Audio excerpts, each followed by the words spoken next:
नमस्कार, आप देख रहे हैं राष्ट्रीय समाचार और मैं हूं आपके साथ प्रिया पांडे। पहले एक नजर हेडलाइंस पर। मणिपुर के उखरुल जिले में हथियारबंद बदमाशों ने गांव में लगाई आग। प्रशासन ने कर्फ्यू और इंटरनेट सेवा 5 दिन के लिए किया बंद। राहुल गांधी का बयान, पूर्व आर्मी चीफ MM नरवणे की किताब पब्लिश नहीं हुई, लेकिन अमेजन पर उपलब्ध पेंगुइन और नरवणे में विरोधाभास। ग्वालटोली लैम्बोर्गिनी हादसा, के मिश्रा का दावा, बेटा बेहोश था, ड्राइवर चला रहा था और पुलिस और मीडिया पर लगाए आरोप। सूरत में एक ही परिवार के 3 सदस्यों की संदिग्ध मौत, एसी या गैस सीजर से दम घुटने की आशंका, पुलिस ने शुरू की फॉरेंसिक जांच। अंडर 19 विश्व कप विजेता आयुष महात्रे मुंबई लौटे, सचिन तेंदुलकर से मिले और रिकॉर्ड 6ठा खिताब दिलाया। मणिपुर के उखरुल जिले के लिटन सरैखोंग गांव में हथियारबंद बदमाशों द्वारा घरों में आग लगने के बाद तनाव बढ़ गया है। घटना के बाद प्रशासन ने एहतियातन कर्फ्यू लागू कर दिया है और 5 दिनों के लिए इंटरनेट सेवाओं को भी बंद कर दिया गया है। अधिकारियों के अनुसार हथियारबंद समूहों ने पहाड़ी गांव के पास हवा में कई राउंड फायरिंग की, जिससे स्थानीय लोग डर और दहशत में हैं। प्रभावित ग्रामीण अपने जरूरी सामान के साथ पास के सुरक्षित स्थानों पर चले गए, जबकि कई तांगखोल गांव वासी भी इलाके को छोड़ रहे हैं। बिगड़ती कानून व्यवस्था को देखते हुए मणिपुर के होम कमिश्नर ने पूरे जिले में इंटरनेट सेवाओं को तत्काल प्रभाव से 5 दिन के लिए सस्पेंड करने का आदेश दिया है। आदेश में यह कहा गया है कि हाल ही की घटनाओं से गड़बड़ी हुई है और लोगों की सुरक्षा और शांति को खतरा है। प्रशासन ने यह कदम गलत जानकारी के फैलने और तनाव बढ़ने को रोकने के उद्देश्य से उठाया है। दिल्ली पुलिस द्वारा पूर्व army chief general MM Naravane की अनपब्लिश्ड किताब के कथित सर्कुलेशन की जांच के लिए FIR फाइल करने पर लोकसभा में विपक्ष के नेता राहुल गांधी ने कहा, मनोज मुकुंद नरवणे का एक ट्वीट है जिसमें लिखा है, बस मेरी किताब के लिंक को फॉलो करें।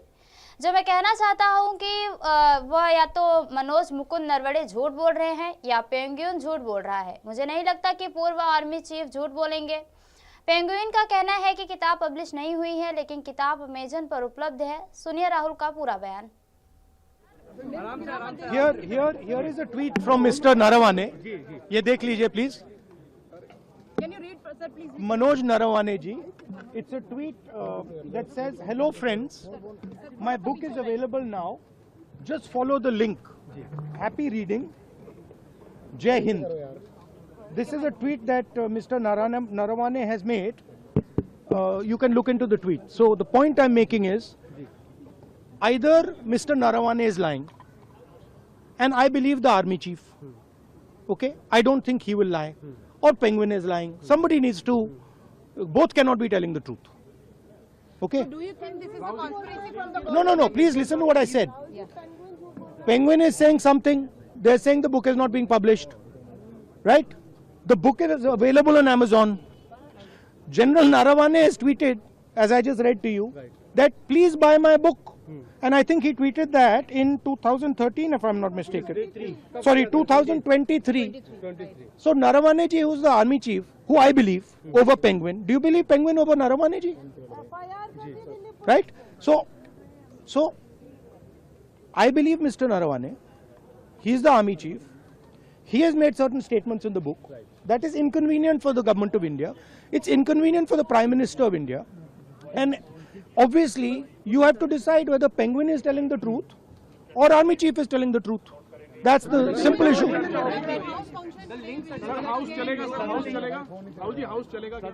The central, देखिए, the central thing is, वो दिखाना जरा वो भाई वो पिक्चर दिखाना है, पोस्टर लाओ जरा, पोस्टर लाओ.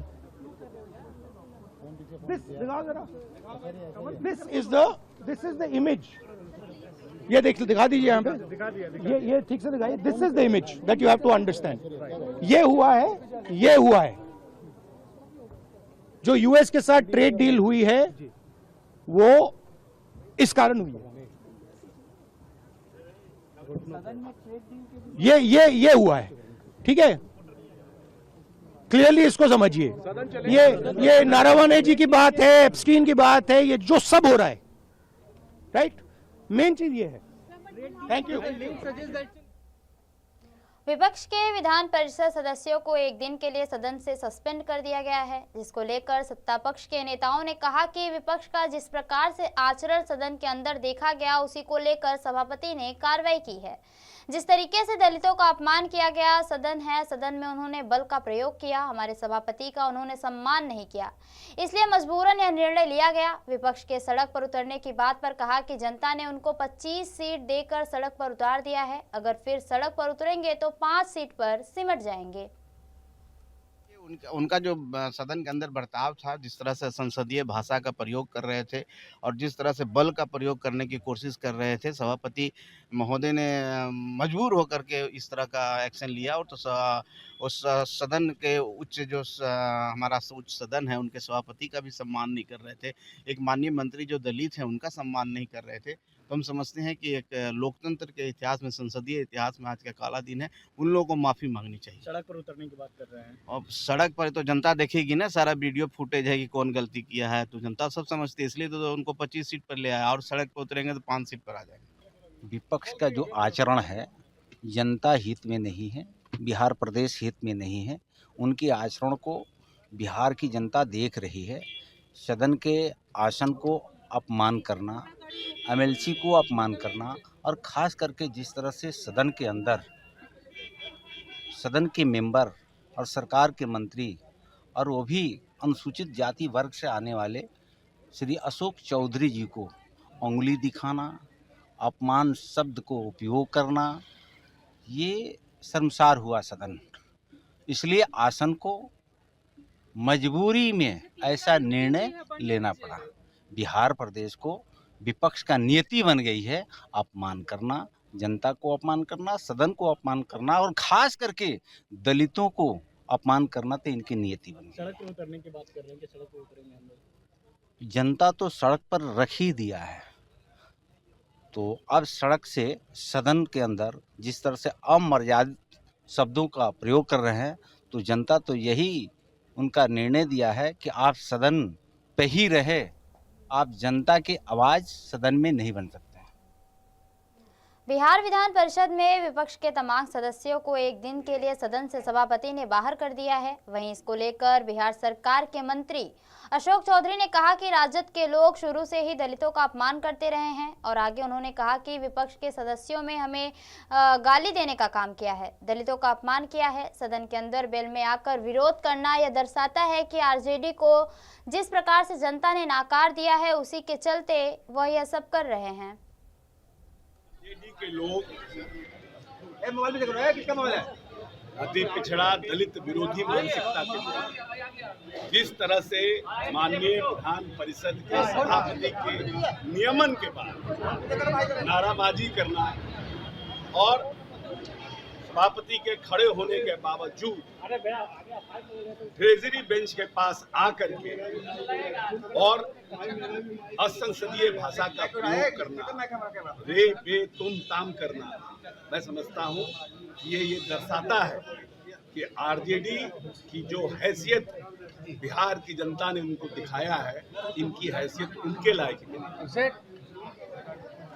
लोकतंत्र में जनता मालिक होता है और जनता ये निर्णय करता है कि किस राजनीतिक दल को आने वाले 5 वर्षों के लिए हमें ताकत देना है और जनता के हितों की रक्षा कराना है।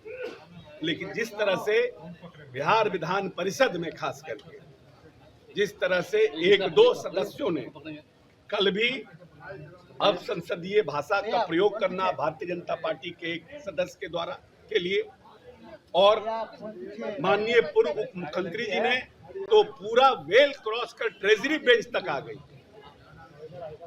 और आज खुद एक उनके नेता जो अपने आप को बहुत पढ़ा लिखा मानते हैं और समझते हैं कि सबसे ज्यादा दुनिया का नॉलेज हमारे पास है और मैं चलता फिरता इंसाइक्लोपीडिया हूं, उन्होंने तो आज ये कर दिया कि आकर के गाली गलौज तक करने का काम किया। मैं समझता हूं कि वीडियो फुटेज में है, माननीय सभापति ने इसका संज्ञान लिया है, भविष्य में इस पर कुछ न ग्वालटोली लैम्बोर्गिनी एक्सीडेंट मामले में आज कार मालिक के पिता के मिश्रा ग्वालटोली थाने पहुंचे। कानपुर में लैम्बोर्गिनी से लोगों को कुचलने वाले शिवम मिश्रा के वकील ने कहा कि इस हादसे के समय कार उनके ड्राइवर मोहन द्वारा चलाई जा रही थी। ड्राइवर मोहन ने सरेंडर करने के लिए आवेदन भी दिया है। वकील ने बताया कि शिवम मिश्रा स्वास्थ्य कारणों से इस समय दिल्ली में भर्ती है और शुरुआती वीडियो में शिवम को ड्राइविंग सीट से बाहर निकलते हुए देखा गया था। कार मालिक के पिता के मिश्रा ने कहा कि उनका बेटा गाड़ी में बेहोश था और ड्राइवर उसे संभाल रहा था। तभी सामने से टेम्पो ने टक्कर मारी। बाउंसरों ने शीशा तोड़कर बेटे को बाहर निकाला और उन्होंने बताया कि उनके बेटे की तबीयत बहुत खराब थी, इसलिए उसे दिल्ली इलाज के लिए भेजा गया था। के मिश्रा ने पुलिस कमिश्नर पर आरोप लगाया कि वे झूठ बोल रहे हैं और उनका बेटा गाड़ी चला नहीं रहा था। उन्होंने प्रेस और पुलिस पर डर व धमकाने का आरोप लगाया है और स्पष्ट किया कि उनके घर में कोई शराब या नशा नहीं करता, बल्कि वे खुद तंबाकू का व्यवसाय करते हैं। देखिए, उस गाड़ी को जो ड्राइवर चला रहे थे मोहन जी, उन्होंने कल कोर्ट में एप्लीकेशन दी थी कि हम कोर्ट में सरेंडर करना चाहते हैं। कोर्ट ने आज की डेट फिक्स की थी आख्या मंगाने के लिए थाने से। आज आख्या आई नहीं है, कल की डेट फिर फिक्स हो गई है उसमें। तो जो ड्राइवर गाड़ी चला रहा था उसने हाजिर होकर के अपनी जमानत कराने का प्रार्थना पत्र दिया और गाड़ी रिलीज की एप्लीकेशन भी कोर्ट में लगी है। सर, शिवम मिश्रा का क्या रोल है? शिवम मिश्रा और ड्राइवर दोनों लोग गाड़ी में बैठे हुए थे। जो ड्राइवर गाड़ी चला रहा था उससे एक दिन पहले गाड़ी को बनाने वाले कुछ लोग आए थे और वो उसका ड्राइवर का कहना ये है कि गाड़ी में अचानक साइड से एक टेम्पो वाले ने टक्कर मारी और उसके बाद बगल में एक मोटरसाइकिल खड़ी थी, उससे इनकी गाड़ी टकरा गई। इतना ही मुझे बताया ड्राइवर ने। शिवम से कुछ बात हुआ था कि किस मतलब वो तो बेहोश है, वहाँ एडमिट है दिल्ली में। क्या प्रॉब्लम कर रहे हैं? उनको कुछ प्रॉब्लम है, दिल्ली में एडमिट है, चक्कर अक्कर आया था जो भी था। अब वहाँ पहुँचे वो उसको गाड़ी को टेस्ट के लिए गए, सिविल लाइन्स तक ले गए। सिविल लाइन से लेके वो धीरे वापस आ रहे थे। उसी बीच में जहाँ ये घटना घटित हुई है उसके पास जब घटना घटित हुई है उसके पहले शिवम को कुछ झपकी आने लगी। ऐसा ड्राइवर को सोचने लगा कि इनको हुआ क्या, झपकी ऐसी लगने लगी। तो उन्होंने उसके एक हाथ छोड़ के शिवम के पीछे हाथ लगाया और साथ में ही सुनिए, साथ में ही गाड़ी स्लो होने के बाद में ब्रेक मारा उसने। तब तक एक टेम्पो वाला आ गया, उसने साइड से टक्कर मारी। गाड़ी लेफ्ट साइड रुकी, इन्होंने ब्रेक मारा, गाड़ी ब्रेक से रुक गई। रुक जाने के बाद में फिर वो ड्राइवर ने उसकी अचेत अवस्था देख के परेशान हो गया। गाड़ी उसका शीशा नहीं खुल रहा था, उसका शीशा नहीं खुल रहा था। पीछे सिक्योरिटी जो आ रही थी उसने देखा कि परेशान है, भैया आगे झुके हुए हैं। उसने देखा तो अंदर से ड्राइवर इसी तरीके के भड़बड़ाने लगा। सिक्योरिटी ने आगे देखा कि दरवाज़ा उसका लॉक ऑटोमेटिक हो गया। उन्होंने उसको देखा कि खुल नहीं रहा, अंदर से ड्राइवर परेशान है, उसका हाथ इधर है, इधर से परेशान है। तो उन्होंने उसको ठोका, नहीं खुला, शीशा भी नहीं खुला। तो उन्होंने गुम्बे से जिस तरीके से तोड़ के शीशा, उसका शीशा खोला। वो अंदर हाथ डाल के जैसे भी उन्होंने दरवाज़ा खोला, बहुत मुश्किल से दरवाज़ा खुला। जैसे दरवाज़ा खुला तुरंत ड्राइवर भी बहुत घबरा गया था, उतर के बाहर आया और उसने उनको पकड़ के खींचने की कोशिश की। ड्राइवर छोटा था, नाटा था, खिसक गया। पीछे वो लोग जो हमारे सिक्योरिटी थे उन तुरंत पकड़ के उसी बेहोश की हालत में, उसी हालत में उनको निकाला। निकालने के बाद में उनको वहाँ से जब घर आए हैं हमारे पास में, तो मैंने तुरंत डॉक्टर जो हमारे यहाँ इलाज करते हैं दिल्ली, उनसे मैंने बात किया। उन्होंने कहा कि इनको किसी भी हालत में भेज दीजिए। मैंने कहा अभी इनको होश नहीं आ रहा है। बोले आप रुकिए, मैं एक दवा बता रहा हूँ। कोई दवा बताई उन्होंने। थोड़ी देर घर पे रहे वो, आधा घंटा 1 घंटा। उसके बाद उनको थोड़ा सा सेंस, आप आ सकते हैं क्या? बोले मेरे उसके बाद जो है उनको आप वापस मेरे पास भेजिए। मैंने इनको तुरंत गाड़ी, दूसरी गाड़ी से कुछ लोगों के साथ इनको रवाना कर दिया। तो अब उसके बाद में उनको डॉक्टर के पास में हमने रवाना किया। डॉक्टर वहाँ पहुँच गए, डॉक्टर के अंडर में वो आ गया। आने के बाद में उसको डॉक्टर अभी भी जांच कर रहे हैं। उनके पास कई कारण हैं, मैंने उनसे रोज़ पूछता हूँ। बीपी कारण हो सकता है, और भी कोई कारण ऐसा हो सकता है जो हो। ब्रेन की भी जांच करा रहे हैं, पूरी सिटी स्कैन भी हो रही, सारी जाँचें चल रही है। आज भी मैंने सुबह फ़ोन किया था, क्या वो यहाँ आने की पोजीशन में है क्या? बोले 1 आध दिन का मुझे समय दीजिए, मैं खुद लेके उनको ले आ जाऊँगा। क्योंकि मैंने एक बात कही, देखो यहाँ पर शिवम के नाम FIR हो चुकी है। तो बोले कोई नहीं, कानून का, हमने कहा मैं कानून का सम्मान करता हूँ, उनको यहाँ आना पड़ेगा। अगर कानून में उनकी FIR हुई है तो उनको यहाँ पर पूरी बात बतानी पड़ेगी। ये बात आज मेरी हुई है। सूरत शहर से एक दिल दहला देने वाली सड़क दुर्घटना की खबर सामने आई है, जहां एक तेज रफ्तार वोल्वो बस को ओवरटेक करने की कोशिश से एक छात्र की जिंदगी पर भारी पड़ गई। हादसे में BCA के दूसरे वर्ष में पढ़ने वाले 20 वर्षीय छात्र की बस के टायर के नीचे आने से दर्दनाक मौत हो गई। इस घटना के बाद पूरे इलाके में शोक की लहर फैल गई। मिली जानकारी के अनुसार जहांगीराबाद कैनाल रोड स्थित श्रीकोन विंग्स में रहने वाले गिरीश बुंदेला, जो पेशे से सिक्योरिटी सुपरवाइजर हैं, उनके 20 वर्षीय बेटे जश बुंदेला छपरा भाटा स्थित जेजेड शाह कॉलेज में BCS सेकेंड ईयर का छात्र था। और जानकारी के मुताबिक जश कॉलेज से छुट्टी के बाद अपने मोपेड से घर लौट रहा था। इसी दौरान जब वह वस्ता देवडी रोड स्थित सहन रेसिडेंसी के सामने पहुंचा, तब उसके आगे गुजरात राज्य परिवहन की वोल्वो बस चल रही थी। जश ने बस को ओवरटेक करने की कोशिश की, लेकिन सामने से बाइक आने के कारण उसने अचानक ब्रेक लगा दिया और ब्रेक लगाते ही उसका मोपेड फिसल गया और संतुलन बिगड़ने से वह सीधी चलती बस के पिछले टायर के नीचे आ गया। हादसा इतना भयानक था कि जश गंभीर रूप से घायल हो गया और मौके पर मौजूद लोगों ने तुरंत 108 एम्बुलेंस को सूचना दी और उसे लहूलुहान हालत में सिमीमेर अस्पताल पहुंचाया गया, जहां डॉक्टरों ने जांच के बाद उसे मृत घोषित कर दिया।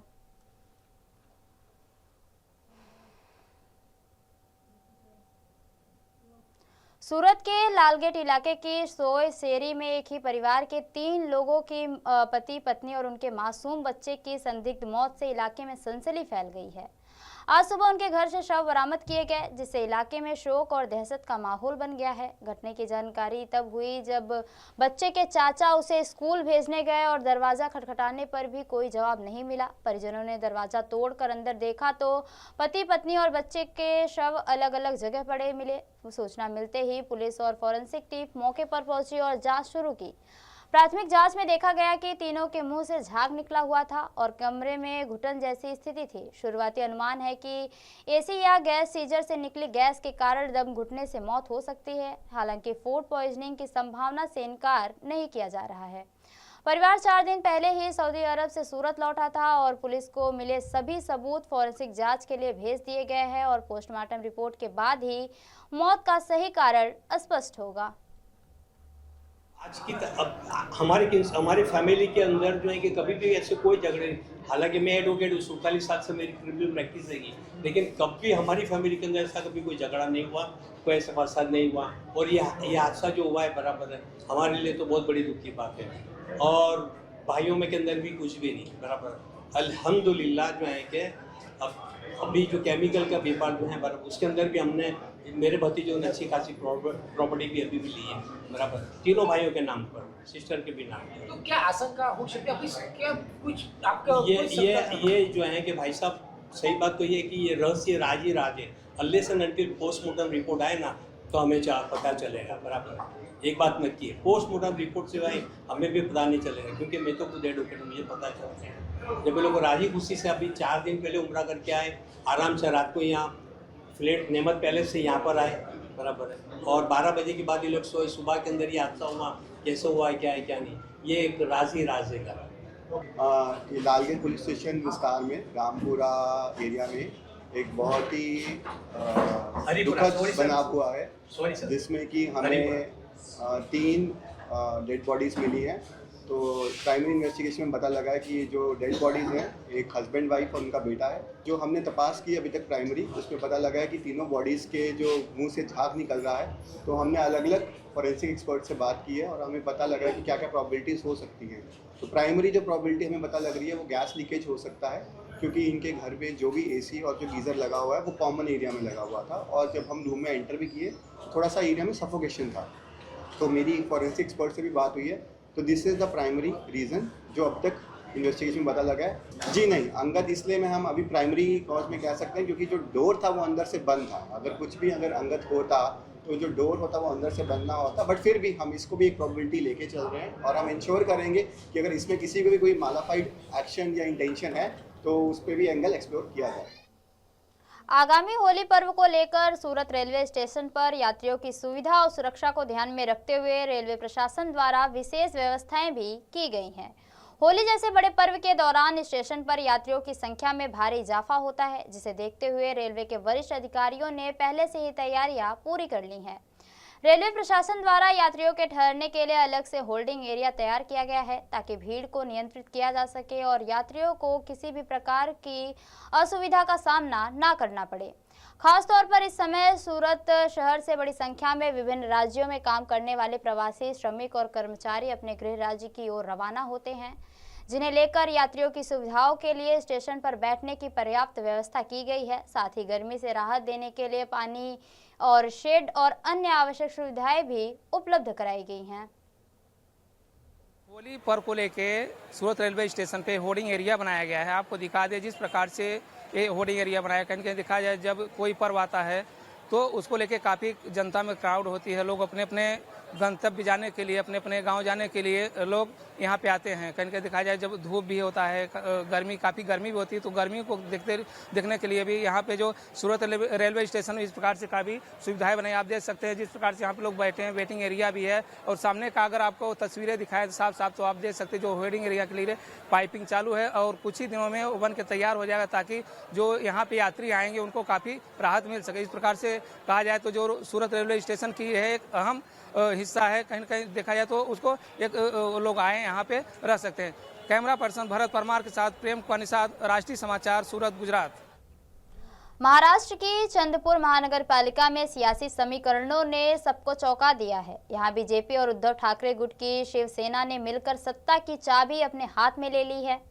मेयर चुनाव में बीजेपी की संगीता खांडेकर ने महज 1 वोट के अंतर से जीत दर्ज करते हुए मेयर पद हासिल कर लिया है। इस जीत की सबसे बड़ी खासियत यह रही कि उद्धव ठाकरे की शिवसेना ने कांग्रेस के किनारे रहते हुए बीजेपी का साथ दिया और बताया जा रहा है कि यह गठबंधन 2.5 साल का फॉर्मूला तय करके बना है।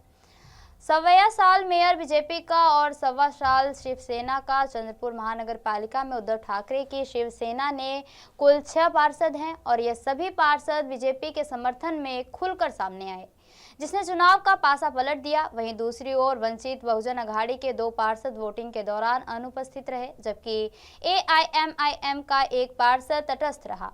इन अनुपस्थितियों और तटस्थ रुख ने भी बीजेपी के लिए रास्ता आसान कर दिया है। राजनीतिक जानकारों का कहना है कि चंद्रपुर में यह पूरा घटनाक्रम कांग्रेस की अंदरूनी कलह का नतीजा भी है। खासतौर पर चंद्रपुर की सांसद प्रतिभा घारनेकर और कांग्रेस नेता विजय वडेट्टीवार के बीच चल रहे आपसी मतभेदों का सीधा फायदा बीजेपी को मिलेगा।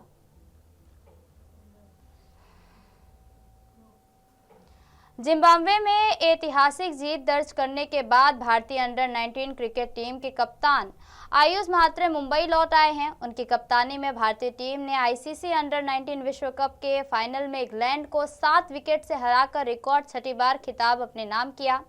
घर लौटने पर आयुष म्हात्रे ने दिग्गज सचिन तेंदुलकर से मुलाकात की, जिन्होंने उन्हें अपनी टेस्ट जर्सी भेंट की है और उस पर भी प्रिय आयुष, आपके करियर में सभी सफलता की कामना करता हूं, ऐसा संदेश लिखा हुआ है।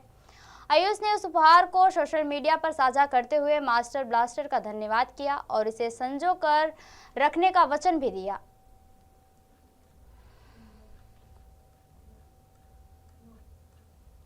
विधानसभा बजट सत्र के दूसरे दिन मीडिया से बातचीत में यूपी सरकार के वित्त एवं संसदीय कार्य मंत्री सुरेश खन्ना ने विपक्ष पर सहयोग के वादे से मुकरने का आरोप लगाया। उन्होंने कहा कि सर्वदलीय बैठक और कार्य मंत्रणा समिति में विपक्ष ने सहयोग का भरोसा दिया था, लेकिन राज्यपाल के अभिभाषण के दौरान हंगामा किया गया। सुरेश खन्ना ने कहा कि सरकार रचनात्मक चर्चा चाहती है और बजट को लेकर पूरी तैयार है। उन्होंने भरोसा जताया कि पेश किया जाने वाला बजट प्रदेश के विकास को नई गति देने वाला होगा।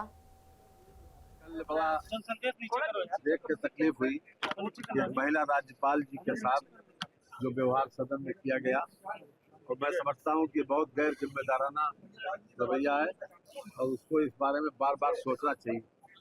सर, आज क्या कुछ रहेगा कार्रवाई में? कल बजट पेश किया जाएगा, किस तरह का बजट होगा सर? ये आज तो निधन का निर्देश है और उसके बाद हम बजट को कल आएंगे। सर, किस तरह का बजट होगा? क्या बजट होगा सर? सबसे उम्मीदें हैं सर, कितना बड़ा बजट रहेगा प्रदेश के विकास के लिए? कल मुख्यमंत्री जी यहाँ बता चुके हैं कि बजट से हमारी विकास की रफ्तार को गति मिलेगी, और ये तो कल आप 24 घंटे और इंतजार करें, 25 घंटे के बाद आपको पता चल जाएगा। 25 घंटे में सर, युवाओं के लिए क्या होगा, किसानों के लिए क्या होगा, किस को लाभ मिल सकता है इस बजट से? अभी तक किसानों की, महिलाओं की, युवाओं की, सबकी चिंता की गई और हमारा तो नारा है सबका साथ सबका विकास। तो ये थी अब तक की खास खबरें, और खबरों के लिए बने रहिए राष्ट्रीय समाचार के साथ। नमस्कार।